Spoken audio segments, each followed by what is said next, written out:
Welcome to This Explainer. If you've ever found yourself wondering how AI actually categorizes data without relying on, well, completely unreadable complex mathematical equations, then this is going to be a really fascinating deep dive for you. Today, we're exploring K-nearest neighbors, or KNN for short. It's honestly one of the most historically significant and elegantly simple algorithms in all of machine learning. So let's jump right in and see what happens when we look at how it really works. To really set the stage here, we've got to start with this absolute classic quote from the statistician George Box. He said, "All models are wrong, but some are useful." And it's incredibly important to ground ourselves with this idea. We tend to romanticize machine learning a lot these days, but it isn't magic, right? It's simply the process of finding a useful mathematical formula.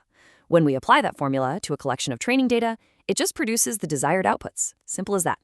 Section 1, the machine learning illusion. So you see, machines don't actually learn in the literal human sense. In fact, the term machine learning was really just coined as a catchy marketing phrase back in the 1950s. Most machine learning relies on calculating rigid statistical boundaries based on the examples we feed into them. Standard supervised learning algorithms, think of things like support vector machines, well, they use training data to find their parameters, build a boundary, and then they essentially throw the raw data right in the trash. The data's job is completely done. But KNN, it completely flips the script. It keeps absolutely all of the training examples locked away in this massive treasure chest of memory. It doesn't discard a single thing. Section 2. Meet K-nearest neighbors. So because KNN holds onto all that data, you can kind of think of it as the ultimate data hoarder of the machine learning world.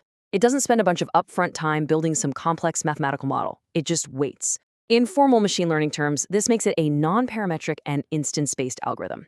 Now, non-parametric just means there are no fixed mathematical parameters like weights or slopes to learn during a training phase. And instance-based, that means the algorithm uses the entire dataset of instances as the model itself. So the raw data literally is the model. Let's look at exactly how this works in practice. It's beautifully simple. It's basically a three-step process. Step 1, a new, previously unseen example comes into the system. Step 2, the KNN algorithm looks at its massive memory bank of data and finds the K number of training examples that are mathematically closest to this new example.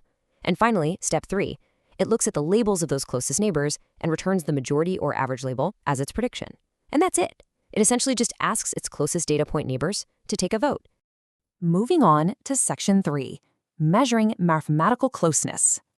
But wait, how does a computer actually know which data points are the closest? I mean, it needs a rigid mathematical definition to figure out exactly who gets to vote. Usually that's going to be Euclidean distance, which is essentially just that straight line distance between 2 points that we all learned back in high school geometry.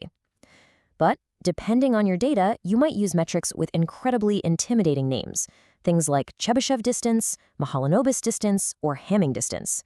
And then there's a really fascinating one called cosine similarity. Now, what's so amazing about cosine similarity is that it measures closeness without even relying on the physical distance between points. Instead, it looks at the direction of two vectors. Imagine your data points are like arrows pointing out from a center point. If the angle between two vectors is 0 degrees, meaning they point in the exact same direction, the cosine similarity is 1. If they're orthogonal, like at a perfect 90-degree angle, the similarity is 0. And if they're pointing in completely opposite directions, that means a -1.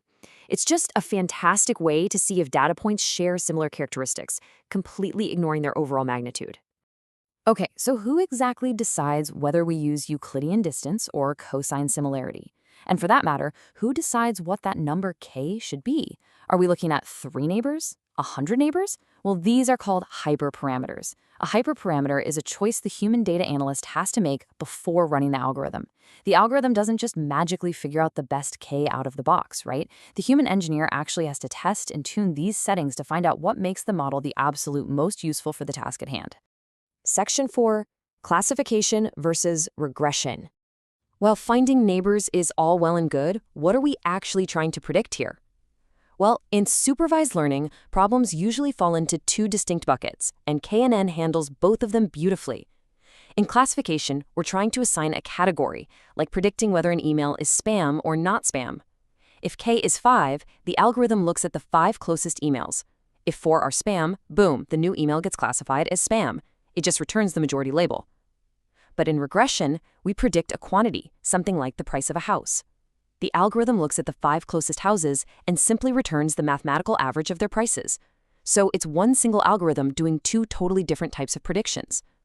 And this brings us to what I think is absolutely one of the biggest superpowers of the k-nearest neighbors algorithm, explainability. See, we often use highly complex algorithms like deep neural networks today. And sure, they are incredibly accurate, but they're basically black boxes. It is virtually impossible to explain exactly why they made a specific choice. But KNN is completely transparent. If someone asks why the model denied a loan, you can point directly to the past examples and say, well, because it was nearly identical to these 3 cases which also defaulted. That kind of straightforward explainability is just a massive asset. And finally, Section 5, the cost of memory. Of course, in the world of machine learning, there is absolutely no free lunch. The very thing that makes KNN so unique, hoarding all that data, creates what we call the in-memory constraint, because KNN literally needs to calculate the distance to every single other example in the dataset just to find the closest ones. The entire dataset must live right there in your computer's RAM. So you are actively trading away training time in exchange for massive memory usage and significantly slower prediction speeds, at least when you compare it to algorithms that just pass data through a quick, pre-calculated formula. Which really leaves us with a fascinating dilemma to ponder. KNN elegantly mirrors how we humans often make decisions, right? By looking at past precedents. But as we move further and further into this era of big data, where our data sets are growing from gigabytes to terabytes and even to petabytes, well, those memory limits are being pushed to the absolute brink. So I'm going to leave you with this. If k-nearest neighbors requires remembering every single example to make a decision, what happens when our universe of data becomes simply too massive to remember? Will we always just build faster computers with more memory? Or will the elegant simplicity of instant-space learning eventually be crushed by its own weight? Thank you so much for joining me in this explainer. Keep questioning, keep learning, and I'll see you next time.